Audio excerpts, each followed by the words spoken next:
Who's ready for Halloween? We're gonna take just a basic little black cauldron and we're gonna mix some chalk paint, and I mixed it with some baking soda. We're gonna grab some potting soil and put it on top of the wet paint, pat it in there, and we're gonna pat some more paint on there. And we're gonna just keep doing this all the way around the pot. Then we're gonna grab some Christmas ornaments. I already took the little tops off of them, grabbed some more paint, and I just painted that. And then I started adding in all my ornaments. So I just kept adding. Now I added some little twinkle lights. I added some skulls. And it looks like an old stone cauldron that you kind of dug up somewhere. If you have any Christmas ornaments, this is the time they're going to come in really handy. So I've taken some of these ornaments and I'm giving them a light coat of white flat spray paint. And I picked up this cauldron that sits on a base and all of these fun colored ornaments. First thing you're going to want to do is you're going to want to cut a piece of cardboard that will go right around here. I am going to use some low temp glue, and then I'm going to glue that so that it will not move around. I happen to have this cardboard box and I'm going to set that down in there. I have this Dollar Tree pumpkin. What I'm going to do is just break this apart because I want to just fill in a little space. So you're just going to glue this to the sides of your cauldron, and then you're going to glue it to the ornaments to each other. I got these great little battery operated spider lights, and what I'm going to do is just tuck them down in between our bubbles, which are ornaments. I have this heavy duty stick on Velcro, and I'm going to stick it right on the back. So here is my cord coming down. I put the other piece of the Velcro. So I'm going to be able to stick this right up here, and I will still be able to push the button to change the settings. I look forward to sharing this on my table at my Halloween party. You are going to need a tomato cage. So I have the tomato cage upside down, and then I have a standard plastic pumpkin pail, and I'm gonna go ahead and tip it upside down and slide it over. And what I've got now is just a regular yard size garbage bag. Slide it over the top. I've just cut a piece of twine. I'm just gonna take this piece of twine and I'm going to go around. What I'm gonna use is another pumpkin bucket for the head. I'm going to go ahead and leave it mysterious and blank. Go ahead and add a little hot glue. So I got one of these sparkly little lights. I'm gonna go ahead and put that inside. Next, of course, she needs a witch hat. And I've got these old bags. I'm gonna go ahead and stick them inside. Place this right on top of her head. I'm going to use one more garbage bag to make their hands hold together. So I've cut the garbage bag into a long strip. I'm gonna take it in the center. I'm gonna go ahead and make a knot. I'm gonna add a little bit of hot glue to it, and then I'm gonna do the same thing to the other side. Here they are all on display, and I'm so excited with how they turned out. You're gonna need 2 laundry baskets. If you can't find black laundry baskets, you can paint them, and I'll be using Rust-Oleum black spray paint for them. Next, you're gonna need a skeleton and place them inside. And we're gonna take the other basket and place it on top. For this guy, what I've decided to use is hot glue. So I purchased some Halloween chain garland that we're gonna use to help hang him. So I'm gonna slide it onto a slat and hook it on like so. And then I'm gonna do the same thing on the other side. So for this next version, you're gonna need 2 dollar store trash cans and a skeleton from Dollar Tree. I'm just gonna cut her little stretchy cord here. So I'm gonna take the strings and I'm going to thread them up through the trash can. So I'm gonna pull her up straight like this. Next, I'm gonna make a little knot, and this will cause her to hang up straight.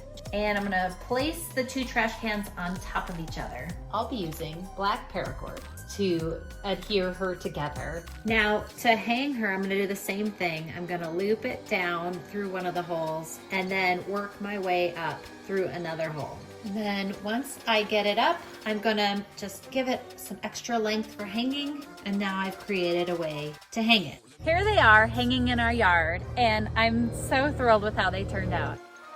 So I found a container that would fit right down inside. When I have my plaster of Paris completely stirred, I can go ahead and stick into it my piece of PVC. About 15 minutes, it is ready to go. I got a collection of skulls from the Dollar Tree. I'm just going to give these a coat of this chalky paint. I'm going to take each one and cut an X. One in the top of the head and then one down here. All right, I have my urn and I have my PVC post in the plaster of Paris. And I'm going to set this right down inside. So I'm just going to stick a couple pieces of styrofoam in there. And all I'm going to do is I'm going to take them and going to push these in just a little bit and slide them right down over and all the way down. And we're just going to feed our skulls right onto that PVC post. This skull, I have only cut a hole in the bottom. It's going to go right over it and get secured right there. And what I'm going to do is I'm going to add a little bit of hot glue right there to secure these together. I'm just going to add Spanish moss to give it that real creepy feel. And we're going to wrap it around and tuck it in to give that real creepy feeling. And now right in by that styrofoam, I'm going to stick some hands. And now our decoration is all ready. And here is our skull topiary. Make sure that you paint those skulls with a spray polyurethane so that the paint doesn't wash off. Time to grab some fluorofoam. Oh, these spooky eyeballs are perfect. And let's go ahead and grab some of these old bones here. They look great. Look at this spider. Ooh, that's gonna be great for our project. Grab painted cauldron on the bottom, and we're gonna need a board. Flip it over, and we're gonna put some glue, good adhesive on the bottom. While it's drying, I need some hot glue to hold it in place. Flip that back over, and it's gonna set up. Remember that fluorofoam? We're gonna take 1 1/4 inch pipe, and we're gonna just push it right through the middle. We need this to hold that up. It just pops right through. Again, taking the same adhesive that we used before, put it in the corners. We're gonna need to glue this down. Again, I did use some hot glue to hold it in place while the adhesive adheres. We're gonna do this with 2 of these fluorofoams. We need to build up a good base. Take that pipe, stick it right in the middle, and I'll show you what that's for later. Grab some green fairy lights. Now, take 2 clear cups. Remember those eyeballs? Get those handy and ready to go. We're gonna take the fairy lights and put them all around the cup, then place it right inside the next one. And you'll see the magic with that later. Take those eye bulbs, drill a little hole in the back, and we're gonna take the fairy lights and put 1 light in each of these light bulbs. Now to hold these in place, we'll just put a little hot glue in the bottom. Next, the battery pack for the fairy lights, we're gonna hot glue it on the back of that cauldron. Next, it's expanding foam. I went ahead and went with the big gap foam. That is perfect for what we need. Go ahead and just put that everywhere and anywhere. Don't worry if you cover up the pipe, we'll move that later. I'm gonna put a little bit on the base right there. We're gonna stick our little spider there. It's gonna adhere really good. Now take that cup with the lights, put it right there. We're gonna place some of these eyeballs, but I'm gonna put some more fluorofoam in there. That's a good filler. Remember those eyeballs? Let's put them in place. They're random, and we're gonna put some of these bones in place too. I got little 8-inch cauldrons. On the bottom of these plastic bowls, we need to cut out a 1-inch hole for our pipe. Next, we're gonna do is put 2 little drill holes on the sides. I got a 1-inch pipe right here, painted the top. Remember that base? It slides right in there. Take that hole in the cauldron, and you're gonna place it right on top of the pipe. Down it goes. But we wanna tip it over. Make sure it looks like it's pouring out. So take some zip ties, and you're gonna pull one side through. You're gonna do that with all 3 after you cut that excess off. We're gonna take these fairy lights and put them on there. Next, we're gonna take some foam and just start filling up all of these little cauldrons. Add some bones and some eyeballs. So as night comes, watch this. Voila. You've got you a spooky little design right there. And remember that cup? We're gonna fill it with water, put some dry ice in there. Look at that.